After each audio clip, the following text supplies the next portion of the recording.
Assalamualaikum warahmatullahi wabarakatuh, teman-teman. Balik lagi dengan Spot Massage ya, Mas Erwin ya. Di sini kita kedatangan customer. Alhamdulillah, namanya Bang Donald. Dia ini teman-teman dia nggak bisa nengok ke kiri, Bang Donald ya, kiri. Kanan susah nggak? Mohon maaf. Agak nggak terlalu sih. Nggak terlalu ya. Yang sakit. Kiri ya. Nah, ini kemungkinan teman-teman ini mengalami spasme atau kekakuan otot ya.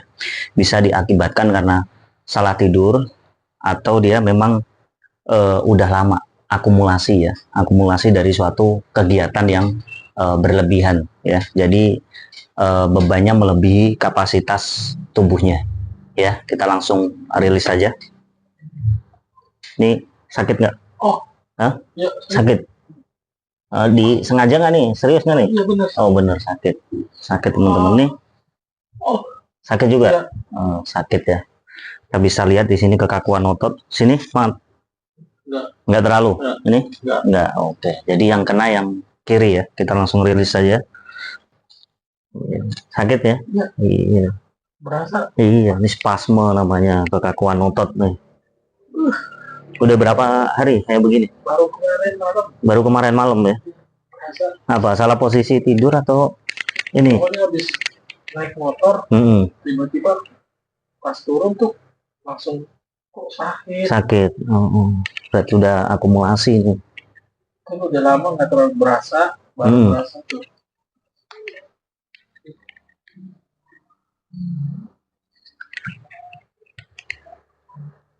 Sebentar. Sakit.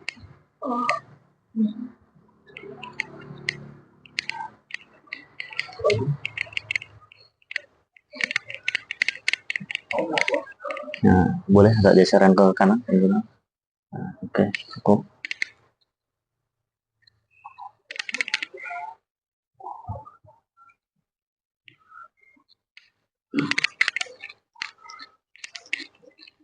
Apakah angin juga mas? Ada yang bilang angin tuh?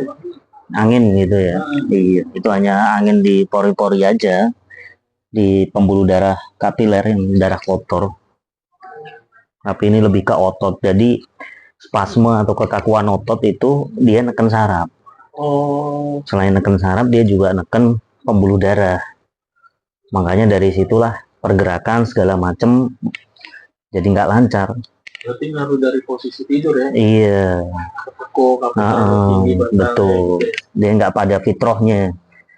Makanya sesuatu apapun itu, badan kita kalau nggak sesuai fitrohnya ya bakal sakit. Fitroh itu normalnya. Ini lama-lama nggak sakit kan tuh? Enggak. Iya, awal doang tadi ya. Iya. Ototnya udah mulai pelan-pelan, udah mulai ini, udah mulai nggak kaku. Jadi peredaran darah lebih lancar. Belum ini lebih sakit ntar.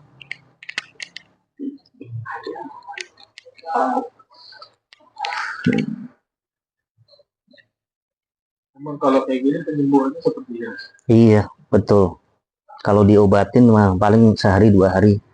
Kalau balik lagi. Kalau didiemin lama-lama bisa jadi frozen shoulder.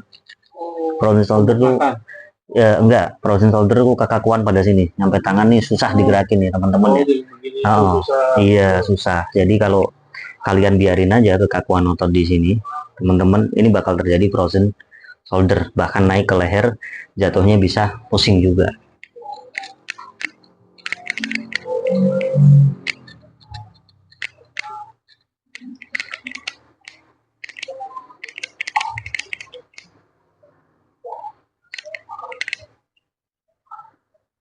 Gini aja sampai ke kepala kan? Iya. Karena ini jalurnya juga dia. Jalurnya kan di sini soalnya.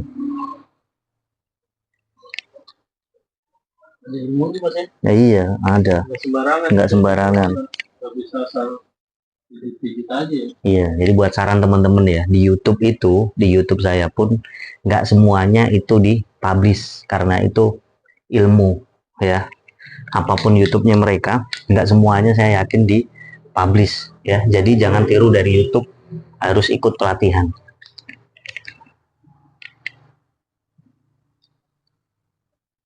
biar istilahnya sah ya. Iya. Udah terampil. Berasa mas, tulangnya, wah, iya benernya lebih sakit.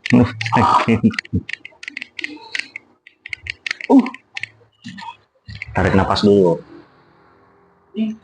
Kalau yang depan kenanya kayak rongga aja ya. Iya betul, rongga-rongga. Karena ini jalur otot masih satu jalur sama leher.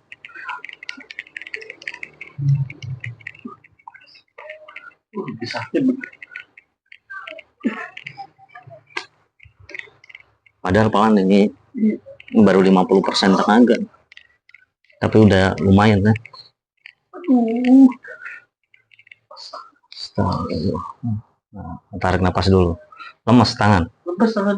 Iya. Tadi kayak Semutan. Kaku.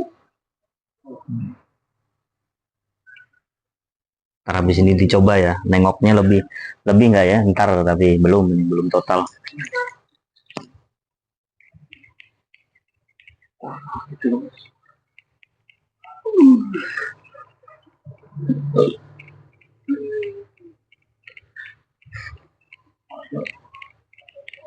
Oh, kalau masalah kayak gini penanganan seperti ini semuanya sama. Ya tergantung. Tingkat sampai ibaratnya kekakuan ototnya luar biasa nggak? Karena tergantung beda tingkatan cedera, beda penanganan. Berat badan berpengaruh kali ya? Iya.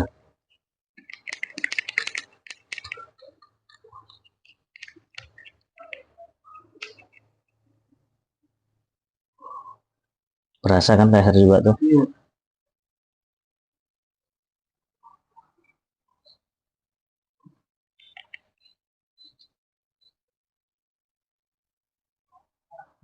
Kalau kayak gini ngaruh sih kalau sering dikerotakin jadinya kayak gini. Oh iya, sering dikerotakin iya ngaruh. Ngaruh. Juga ya? Bahkan bahaya.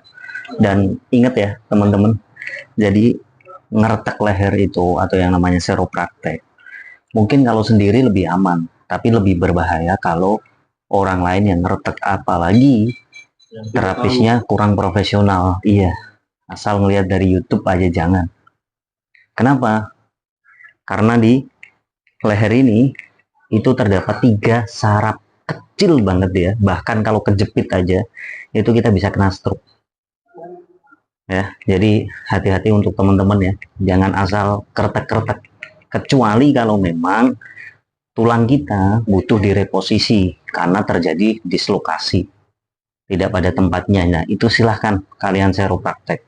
Tapi kalau kalian yang ingin sekedar cuman pegel-pegel, saya sarankan cukup pijat full body aja. Atau sama bekam. Bekam itu manfaatnya luar biasa. Tapi kalau bisa cari yang legalitas, yang lisensi, ya, yang berlisensi, yang diakui sama Dinkes, yaitu siapa? PBI, Perhimpunan Bekam Indonesia. Nggak sembarangan ya.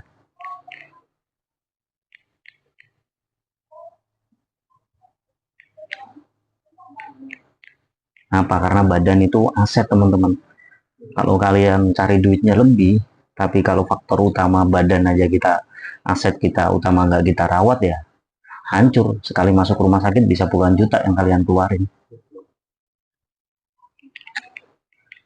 Makanya lebih baik mencegah daripada mengobati.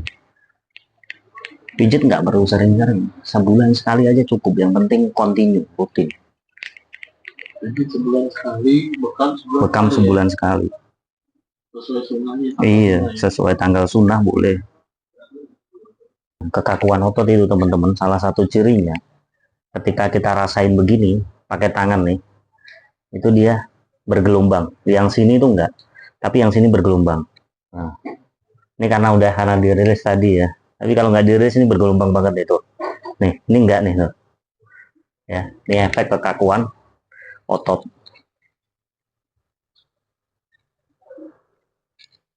Jadi masa ototnya beda. Coba dibuat nengok, ada perubahan nggak? Enak kok. Terus sakit tuh tadi. Iya. Jadi badan kayak susah gitu ya tadi ya. Ini kan palanya doang. Ada perubahan kan? Nah, bagi. Wah, lebih maksimal daripada tadi ya. Iya. Iya. Di gitu teman-teman untuk cedera. Tadi digitu sakit ya. tarik. Sekarang Enggak. enak enggak? Enak. Nah, perubahannya udah terasa ya. Ini udah selesai treatmentnya. Jadi kalau kalian mengalami seperti Bang Donald ini ya, harus cari rekomendasi tempat yang bagus dulu. Jangan asal sembarangan, nanti dikeretak-keretak malah takutnya tambah parah. Ya, itu aja saran saya. Salam sport massage.